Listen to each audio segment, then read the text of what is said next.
compagnie de l'expert en jardinage Albert Mondor. Aujourd'hui, nous allons parler de jardinage. Albert, j'envie tellement mes voisins, leurs plantes sont tellement plus belles que les miennes. Ah oui, vraiment? Oui, pourtant, je fais les mêmes choses, je les arrose, elles ont du soleil, je leur parle. Ça, c'est très important de parler à tes plantes. C'est ce que je crois aussi. Je pense que je sais quel est le problème. Elles ont probablement faim. Est-ce que tu leur donnes à manger à tes plantes? Les nourrir, je leur donne de l'eau. Qu'est-ce qu'elles pourraient manger d'autre? Bien, il faut évidemment chaque année donner du compost à tes plantes qui sont dans les plates-bandes. Mais les plantes en pot, par exemple, on doit leur donner en plus, puis même dans les plates-bandes, c'est pas une mauvaise chose de le faire, il faut leur donner des fertilisants, de l'engrais. C'est très important. Et ça fonctionne comment? Alors, il y a plusieurs types d'engrais qui existent sur le marché, mais celui vers lequel la plupart des gens vont se retourner, particulièrement pour la culture en pot. Là, on va réserver ces engrais-là pour les pots. C'est les engrais solubles. Donc, ce sont des poudres qu'on dilue dans l'eau, puis on va tout simplement arroser les plantes avec ça. Donc, ça donne des éléments nutritifs rapidement. C'est disponible là, dans les heures, dans les jours qui suivent. OK. Résultat instantané. Exactement. OK. Il y a d'autres méthodes, évidemment. Il y a d'autres façons de fertiliser aussi. OK. Ça a l'air facile, mais comme tu as mentionné d'autres options, quelles sont-elles, les autres options? Alors, les autres options, bien, ce sont des fertilisants qui sont à dégagement lent. Ils peuvent être de synthèse, mais ils peuvent aussi être naturels. Ce sont des engrais donc, qui vont se dégrader lentement. C'est des granules qu'on applique sur le sol. Dans les plates-bandes, par exemple, ça pollue très, très peu. 80-85 de tout l'engrais qui est fourni va être absorbé par les plantes. Donc, très peu de pollution. Et une fertilisation qui va se prolonger sur 100, 120 jours parce que l'engrais se libère très lentement.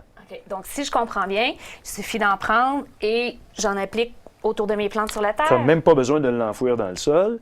La pluie et l'arrosage vont faire le travail et les plantes vont l'absorber, donc au fur et à mesure qu'elles en ont besoin. Et tu vas mettre environ 60 à 90 millilitres. Donc 2 à 3 poignées chaque printemps à la base de tes plantes, une fois dans la saison. C'est tout. C'est réglé. Super. Et que signifient les chiffres? Les 3 chiffres? Oui. Bon, Marilyn, tu te souviens de tes cours de chimie à l'école, au secondaire? Pas vraiment. Je vois dans tes yeux que c'est loin tout ça. Alors, les 3 chiffres représentent les quantités d'azote, de phosphore et de potassium. Okay. Alors, le premier chiffre, c'est l'azote.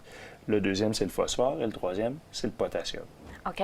Alors, ces éléments nutritifs-là ont chacun une fonction. Donc, l'azote va servir à ce qui est au-dessus du sol, donc à avoir un beau feuillage. Par contre, le phosphore, c'est ce qui est sous le sol, donc avoir des belles racines, des racines en santé. Et le potassium, lui, va s'occuper de l'aspect général de la plante et de la santé en général de la plante. OK. Puis le potassium, comme dans une banane? Oui, bien, effectivement, c'est un peu ça. Comme dans la banane qui est censée être si riche en potassium. Bien, le potassium va aussi avoir pour effet de prendre les sucres qui ont été formés dans les feuilles, c'est là où la plante fabrique les sucres, et de les déplacer vers les fleurs et vers les fruits. Donc, pour former des fleurs et des fruits, ça prend du potassium. Et le potassium sert aussi à s'assurer que la plante soit bien robuste puis qu'elle ait une bonne santé, qu'elle soit peu affectée par les insectes ou encore les maladies. OK. Donc, ça sert à l'état général de la plante aussi. Alors, tu répètes après moi, Marilyn. Donc, l'azote, c'est au-dessus du sol. Au-dessus. Le phosphore, c'est dessous. Dessous. Et le potassium, bien, c'est pour tout autour, là. Tout autour. L'ensemble de la plante. C'est un très bon moyen de s'en rappeler. Alors, voilà. Et c'est pas tout. Les plantes vont avoir besoin d'autres types d'éléments nutritifs aussi. Il n'y a pas que l'azote, le phosphore et le potassium qui sont essentiels. Il y a aussi, évidemment, le calcium, le magnésium, le soufre.